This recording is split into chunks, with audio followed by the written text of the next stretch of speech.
귀로 듣는 국어사전 EBS 수능국어 어휘 1000. 어휘의 맛을 탐구하는 어휘 미식가 변하영쌤 인사드립니다. 안녕하세요. 4년에 한 번 제가 스포츠에 갑자기 관심을 갖게 되는 때가 있는데요. 네, 바로 올림픽이 열릴 때랍니다. 하지만 실시간으로 보는 건 또 너무 떨려서 신문 기사를 먼저 찾아보곤 해요. 그런데 보다 보니까 스포츠 기사에는 어떤 단어가 참 자주 따라다닌다는 생각이 들더라고요. 바로 부상이란 단어였어요. 그렇지 않나요?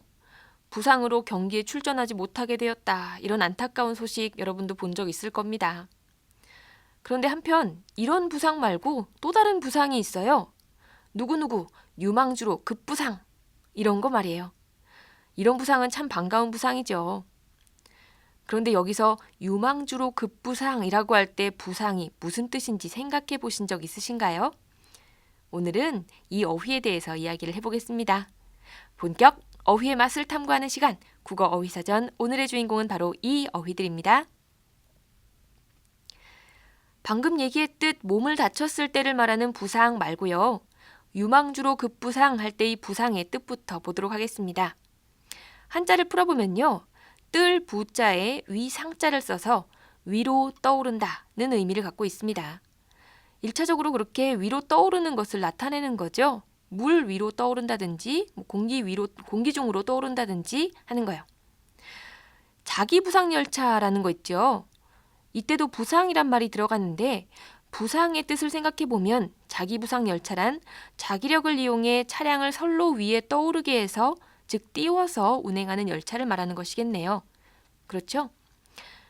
여기서 더 나아가서 부상은 관심의 대상으로 떠오르거나 더 좋은 위치로 올라서다의 의미로도 쓸 수 있습니다. 예문을 통해서 한번 확인해 볼게요. 그의 소설이 일약 베스트셀러로 부상하였다. 최근 할인점이 일반 소비자들의 주요 구매처로 부상하고 있다. 자, 이 두 예문은 전부 다 관심의 대상으로 떠오르거나 또는 더 좋은 위치로 올라서게 되었다라는 의미를 가지고 있네요. 자, 부상은 실제로 물 위로 또는 공기 중으로 떠오르는 것도 해당하지만 이렇게 관심의 대상으로 떠오르는 데도 쓸 수 있는 말입니다. 자, 그럼 이번엔 부각이란 어휘를 한번 보도록 할게요. 역시나 뜨다, 떠오르다라는 의미를 지닌 부자로 시작을 합니다. 자, 한자에 이렇게 물수변이 들어있으면 물과 관련된 건데 이 한자는 뜨다라는 의미를 갖고 있는 거죠.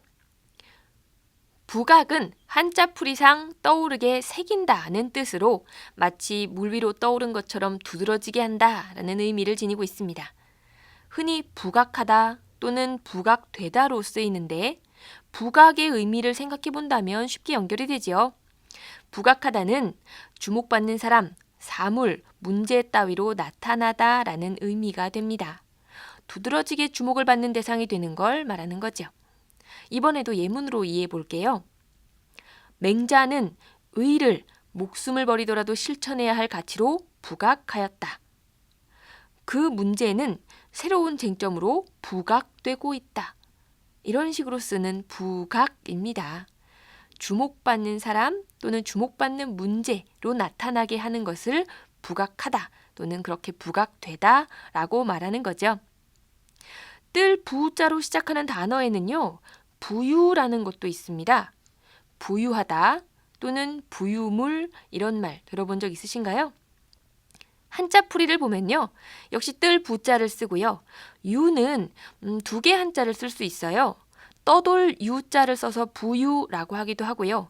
아니면 헤엄칠 유자를 써서 부유라고 하기도 합니다. 어쨌든 이렇게 떠서 돌아다니는 것, 이걸 부유라고 하는데요. 물 위에 무언가가 떠다닐 때 그걸 가리켜서 하는 말이 바로 부유물인 거죠. 자, 그리고 이렇게 1차적인 의미에서 한 발 더 나아가서 사람이 갈 곳을 정하지 않고 이리저리 떠돌아다니는 것, 이것도 역시 부유하다, 부유한다 이렇게 표현합니다. 예문을 보도록 할게요. 햇빛 속에는 미세한 공기 입자들이 부유하고 있었다. 이해가 되시나요? 떠돌아다니고 있었다 라는 말이죠. 그는 일생 동안 세상을 부유하다가 숨을 거두었다. 역시나 일생 동안 세상을 떠돌아다니다가 숨을 거두었다. 이렇게 풀이할 수 있는 말입니다.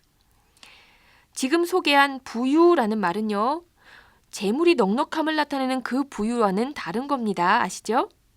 자, 그러니 부유한 삶이라고 할 때 그게 어떤 부유를 나타내는 건지는 문맥을 통해 판단을 하셔야 합니다. 재물이 넉넉한 삶을 뜻하기도 하지만 떠돌아다닌 삶을 뜻하기도 한다는 거죠. 자, 이 시간에는 이렇게 뜰 부자가 공통적으로 들어있는 세 단어 부상, 부각, 부유에 대해 살펴보았습니다. 모두 뜨다라는 의미를 기본적으로 가지고 있다는 공통점이 있었어요. 하지만 부상이나 부각은 관심의 대상으로 떠오르거나 두드러지게 됨을 나타낼 수 있다는 점에서 좀 비슷한데요. 부유는 물 위를 떠다니거나 정처 없이 떠다님을 나타내는 말로 앞에 부상이나 부각과는 좀 다른 느낌의 단어라는 생각이 듭니다. 자, 오늘 함께한 어휘들 잘 익히셨나요? 자, 그럼 끝으로 오늘 배운 어휘 실전 문제로 확인하면서 이 시간 마무리해 보겠습니다. 첫 번째 문장입니다. 삼촌은 이곳저곳으로 이것 하던 생활을 청산하고 집으로 돌아오셨다. 자, 이곳저곳으로 이것 하던 생활. 부상, 부각, 부유, 뭐가 좋을까요? 자, 그렇죠. 이곳저곳으로 떠돌아다니던 생활이니까 부유하던 생활을 청산했다라고 말해야 적절하겠죠? 두 번째 문장입니다. 참치류는 심야에는 거의 표층까지 이것하고 일출과 함께 침하한다. 참치류는 심야에는 거의 물 표면, 표층까지 떠오르고 라는 말일 테니까요. 뭐가 좋을까요? 부상하고가 좋겠죠. 심야에는 거의 표층까지 부상하고 일출과 함께 침하, 가라앉는다. 이렇게 이해를 하시면 되겠습니다.